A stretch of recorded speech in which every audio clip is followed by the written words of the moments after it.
Good morning guys. आशा करते हैं आप लोग बहुत अच्छे होंगे। चलिए, क्या यीशु मसीह को कोई जानता है? उनके बारे में कुछ वाक्य। संभावित स्पष्टीकरण प्रश्न यह है कि क्या वह सच बोल रहा था? हो सकता है कि यीशु ने झूठ बोला जब उन्होंने अपने आप को परमेश्वर कहा। हो सकता है कि वह जानते थे कि वह ईश्वर नहीं है और जानबूझकर उन्होंने अपने सुनने वालों को धोखा दिया ताकि अपने शिक्षण को वह एक अधिकार दे सके। कुछ लोग ऐसा सोचते हैं, परंतु इस तर्क में एक समस्या है। जो लोग उसका दैव होने का इनकार करते हैं, वो तक इस बात को मानते हैं कि यीशु एक महान नैतिक शिक्षक थे, लेकिन वे इस बात को समझने में असफल रहते हैं कि दोनों बयान परस्पर विरोधी हैं।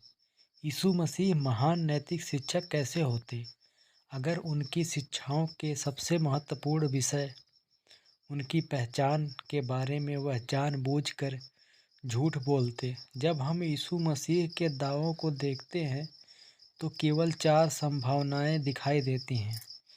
या तो वह झूठे हैं, या मानसिक रूप से बीमार हैं, वह एक दिव्य चरित्र हैं, या फिर सत्य हैं। दूसरी संभावना यह है कि यीशु मसीह ईमानदार थे पर स्वयं को धोखा दे रहे थे। आजकल उस व्यक्ति को जो कि यह सोचता है कि भगवान परमेश्वर है, एक नाम से बुलाया जाता है, मानसिक रूप से विकलांग।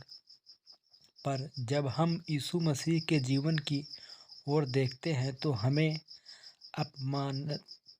असामान्यता और असंतुलन का, जो कि एक मानसिक रोगी में होता है, कोई प्रमाण नहीं मिलता, बल्कि हमें यीशु के गहरे दबाव के समय भी असीम धैर्य दिखाई देता है। एक तीसरा विकल्प यह है कि तीसरे और चौथे शताब्दियों में यीशु उत्साही अनुयायियों ने उनके कहे हुए शब्दों को बढ़ा चढ़ा के प्रस्तुत किया, और यदि यीशु उन्हें सुनते तो वह चौंक जाते, और यदि वह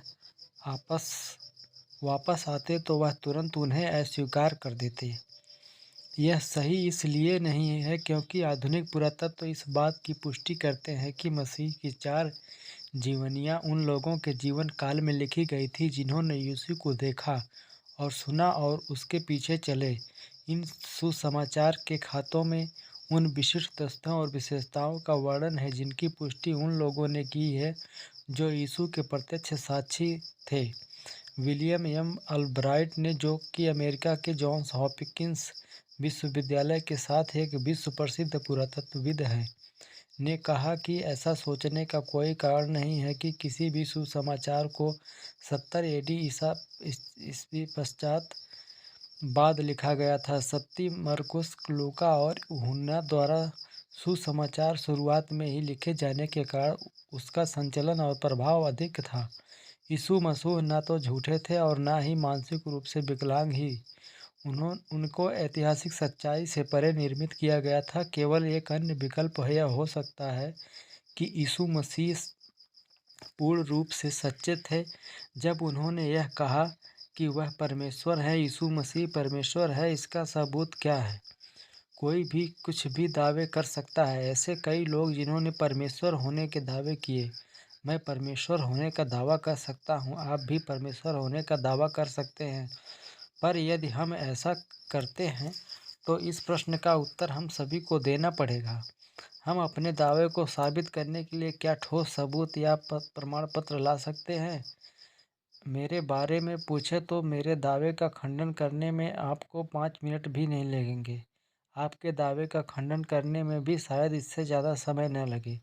पर बात जब नासरत के यीशु मसीह की आती है, तब उनके दावे खंडन करना इतना आसान नहीं। उनके पास अपने दावे को पूरा करने का प्रमाण पत्र था। उन्होंने कहा, तो चाहो तुम मेरा विश्वास न भी करो, परंतु उन कामों का तो विश्वास करो, ताकि तुम जानो और समझो कि पिता मुझे में और मैं पिता में हूँ। आशा करते हैं आप लोगों को इनकी कुछ जानकारियाँ पाकर संतुष्टि मिली होगी। थैंक यू, धन्यवाद। जय हिंद, जय भारत।